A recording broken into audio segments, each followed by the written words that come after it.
In this video, we're looking at the bullish news, which is spreading itself across the fundamentals of cryptocurrency and Bitcoin.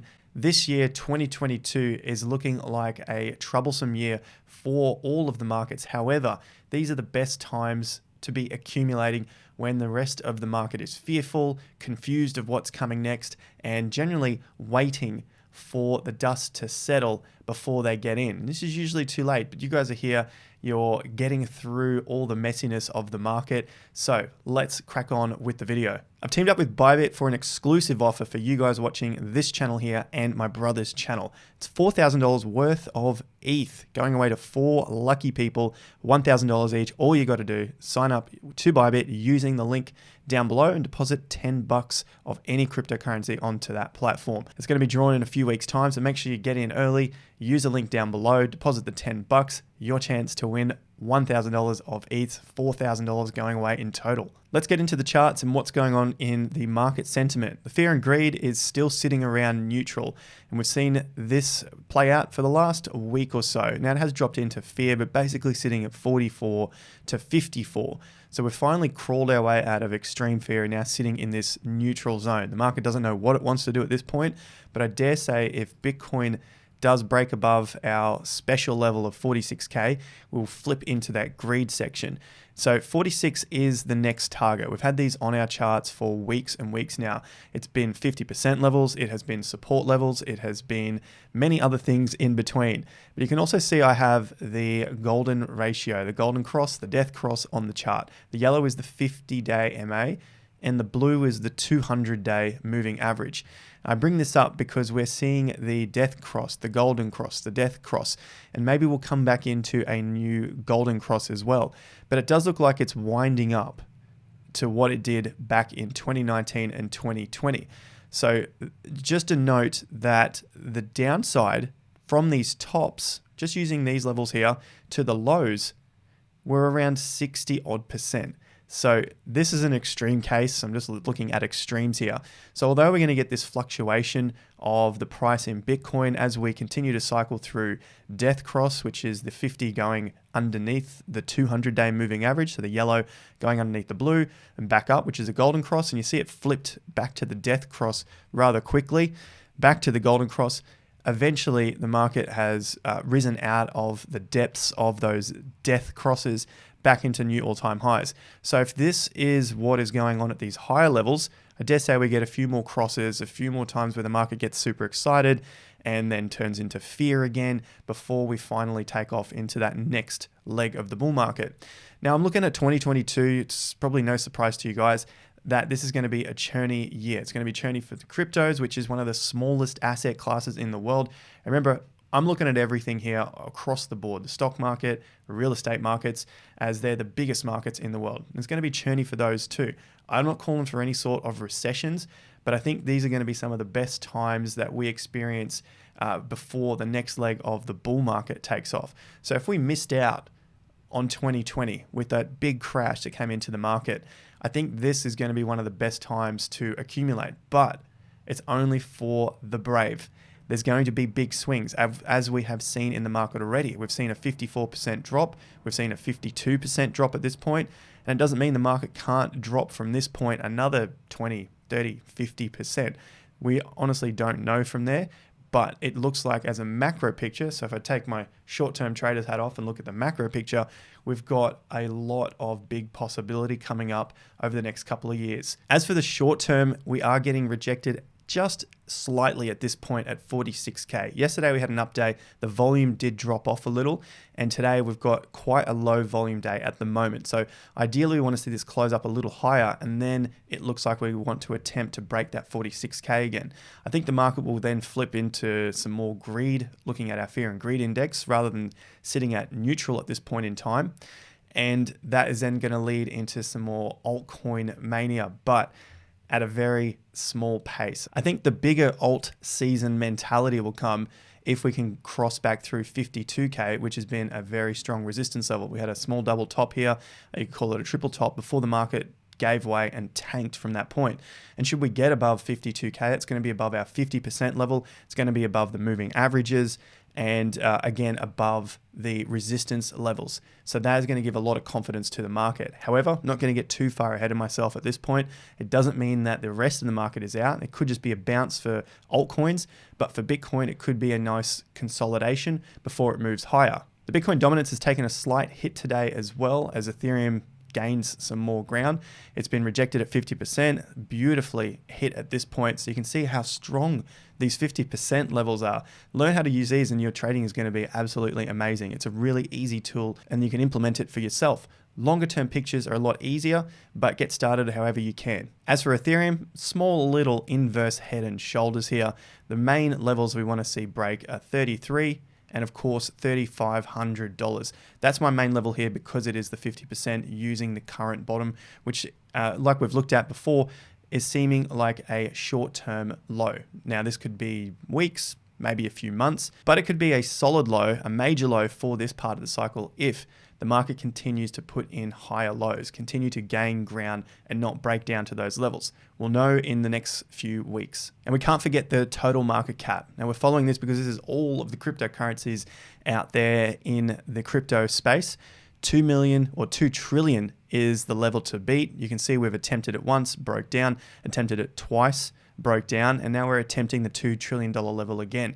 So this is all of the cryptocurrencies, all of the market caps combined together.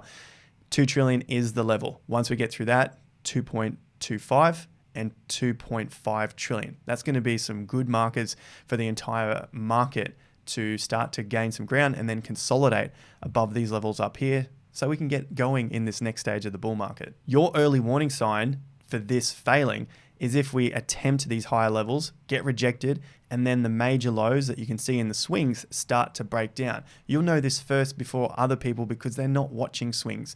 They may be watching some resistance levels, moving averages, but the swings are really important. So you'll see these start to break down, and that'll be your early warning signal to know that maybe this wasn't the major low for this bearish period, and we might start to trend lower.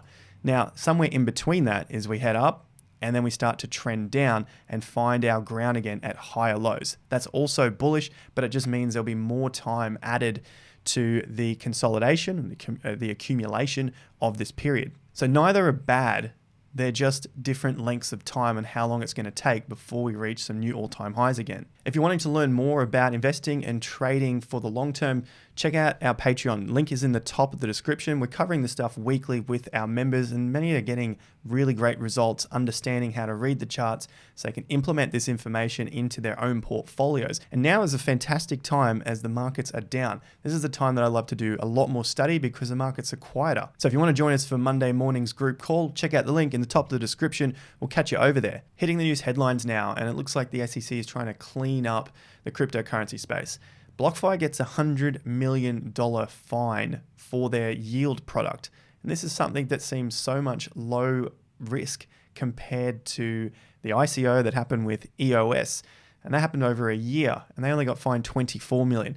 You see BlockFi here getting hit with $100 million, offering a product where people can save their cryptocurrency, earn a small percentage yield, and they get hit with 4 times the fine.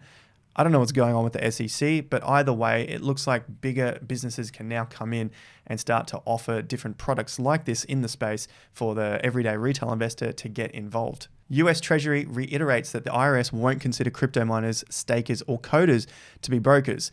Remember the infrastructure bill, which made all the headlines, all the news? It was going to take down cryptocurrency and it was the end of the world. This is why I just look at the news headlines just to get an idea of what's coming next or to give me a bit of a plan for the macro picture. So although it looks like the place is getting cleaned up and the government is doing their part, the overall space is still growing. And like we've looked at in terms of the adoption and the money coming in, that is also still growing. In a letter to a group of senators, the Treasury has said that it does not plan to treat miners and stakers as brokers for the purpose of tax reporting. Looking at the money coming into the markets, we've seen another positive week here. It's our 4th week in a row for money inflowing into cryptocurrencies. Bitcoin's up, Ethereum nearly the same amount coming in as Bitcoin, Binance, tiny bit, same with Polkadot, Cardano, and Solana as well. Fidelity says investors underestimate Bitcoin's huge upside potential. This is something that I've been looking at on the channel, trying to explain many times over. They're convinced that Bitcoin should be treated separately from other digital assets, and believes it plays an exclusive role in an investor's portfolio. Listen to this. You can't reinvent something that's already been invented in terms of the most secure, most decentralized, and what we consider as the best monetary good in the digital space. And so if we're looking at what's involved in our portfolios, long term, Bitcoin has been the only cryptocurrency that has proven itself at this point. The rest of the cryptocurrencies, however, can be great tools to gain more Bitcoin or more Ethereum. But in terms of long-term holds, it's a very, very risky game in that regard. But of course, I'm not your financial advisor. You do you, and I hope you make 1,000x return and you put my 10, 20, 50x return to shame for holding Bitcoin. FTX is also another company that's been working with the US regulators to create some crypto regulations, and now they're looking to offer stock trading. And as we see Robinhood offering more cryptocurrency trading, we're seeing the crypto exchanges getting into stocks. Yet more huge adoption. Singapore's DBS Bank to launch retail digital asset trading desk in 2022. So they've already launched a trading desk for institutional investors in 2021. And we can't forget Southeast Asia. There are a lot of cryptocurrency exchanges getting bought up by banks. Like in Thailand, we have Siam Commercial Bank, acquired 51% stake in local cryptocurrency exchange BitCub. And then also the Philippines Union Bank unveiled plans to offer cryptocurrency trading and custodial services. More news on the adoption of cryptocurrency. Coinbase has surged from 186th place to 2nd place in the App Store, along with FTX and eToro also surging after their ads in the Super Bowl. It seems to be the flavor of 2022, even though the prices are still low. Uber CEO will accept crypto at some point. So they're going on about the environmental concerns and costs, which are a real thing. Environmental, it's going to depend on which cryptocurrencies. And the Bitcoin hash rate explodes 30% in a day to new all-time highs. So this is making sure that the Bitcoin network remains robust. So the more hash rate, the more robust the network is. But you never want to see that hash rate get to over 51% on any one mining pool. Mine XMR now controls 44% of the Privacy Coin's hash rate. You don't want to see that happen because theoretically they can have a much bigger sway over what the network's consensus is, and therefore they can say which transactions have gone through and which haven't. Obviously that could lead to a double spend and basically bring down the entire network. But the chances of that happening on Bitcoin are pretty low at this point in time. But what isn't low is the chance of you hitting that like button and subscribing to the channel. Let us know in the comments down below what your thoughts are for cryptocurrency in 2022. Churny, sideways, new all-time highs, or we're going to plunge to mega lows. See you guys at the next video. Until then, have more fun to get more done.